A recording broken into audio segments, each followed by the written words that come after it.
Elhamdülillah ve salatu ve selamu ala Rasulillah. Birinci жана 4-cü günü orozo karmao'nun fazileti.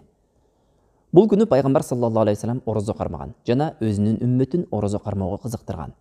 Биринчи күнү orozo кармоонун себеби суралганда Пайғамбар саллаллаху алейхи вассалам бул күнү төрөлдүм, бул күнү жөнөтүлдүм жана бул күнү Кур'ан түшүрүлдү деп жооп берген. Ошондой эле 4-cü күндүн жана биринчи күндүн орозосунун фазилетин баяндап мындай деп айтат. Ту'радул a'malu يوم الاثنين والخميس فأحب أن يعرض عملي وأنا صائم.